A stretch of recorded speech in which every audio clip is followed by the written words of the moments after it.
لیکن یہ امت کیسے وجود میں آئی اس کو بھی سمجھ لیجئے۔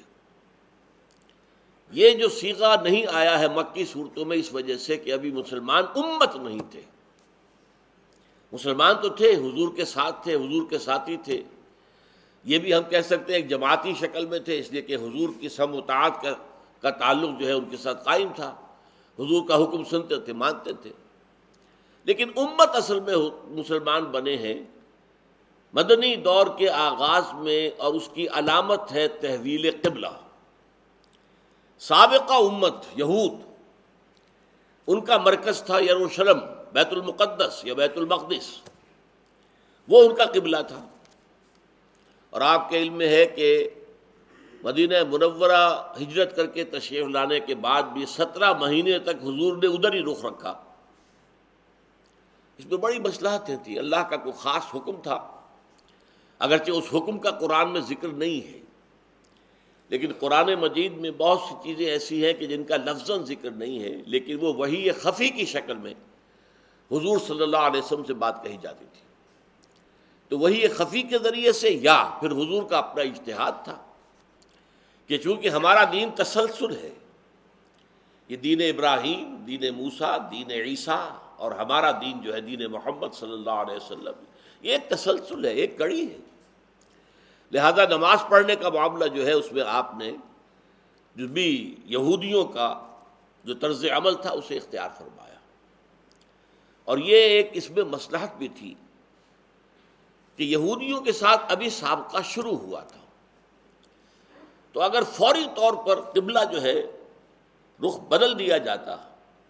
مکے کی طرف، تو اس میں احساس ہوتا یہودیوں کو کہ یہ تو ہمارے لیے ایک چیلنج ہے، اب یہ ایک نئی امت وجود میں آ گئی ہے۔ ابھی تک وہ یہ سمجھ رہے تھے کہ یہ ہمارے کیمپ فالوورز ہیں، یہ نماز تو بیت المقدس کی طرف رخ کر کے پڑھ رہے ہیں نا، تو قبلہ تو ہمارا اور ان کا ایک ہو گیا، تو یہ گویا کہ ہمارے کیمپ فالوورز ہیں، یہ تو ہمارے تابع ہیں، متبع ہیں۔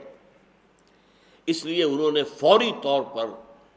کوئی سخت قسم کی مخالفانہ کارروائی نہیں کی۔ ویسے یہ تفصیل سمجھ لیجئے کہ مکے میں جب آپ کھڑے ہوتے تھے نماز پڑھنے کے لیے حضور صلی اللہ علیہ وسلم، تو خانہ کعبہ کے مشرقی حصے میں آپ کھڑے ہوتے تھے، جنوبی حصے میں، کہ ایک ہاتھ پر، بائیں ہاتھ پر رکن یمانی ہے، اور دوسرے ہاتھ پر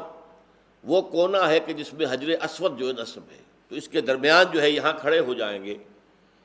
تو اس کو استقبال القبلتین کہتے تھے کہ دونوں قبلے سامنے آ گئے، خانہ کعبہ بھی سامنے آ گیا امیڈیٹلی، اور چونکہ شمال میں پھر بیت المقدس ہے، یروشلم ہے، تو وہ قبلہ بھی سامنے ہو گیا۔ مدینے میں آ کر ظاہر بات ہے اس کا امکان نہیں تھا، مکہ مدینے کے جنوب میں ہے، بیت المقدس شمال میں ہے، اب استقبال قبلتین نہیں ہو سکتا، دونوں قبلوں کی طرف رخ نہیں ہو سکتا بیک وقت۔ اگر آپ کریں گے بیت المقدس کی طرف رخ تو گویا کہ پیٹھ ہوگی خانہ کعبہ کی طرف، اور اگر رخ کریں گے خانہ کعبہ کی طرف تو پیٹھ ہو جائے گی بیت المقدس کی طرف۔ اس مسئلے میں جیسا کہ میں نے آپ کو بتایا، یہ واقعہ تو یہ ہے، سب مانتے ہیں، مسلم ہے کہ 17 مہینے آپ نے نماز پڑھی بیت المقدس کی طرف رخ کر کے، اور یہ میں نے عرض کیا آپ سے کہ یہ حضور کا ذاتی اجتہاد بھی ہو سکتا ہے،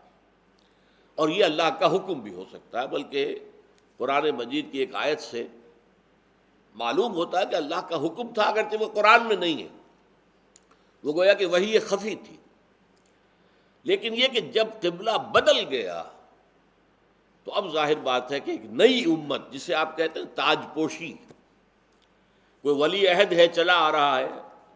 اب آپ کو معلوم ہے کہ سعودی عرب میں پرنس عبداللہ ولی عہد ہے، چلا آ رہا ہے، حالانکہ وہ بھی 70 سے اوپر ہے اس کی عمر،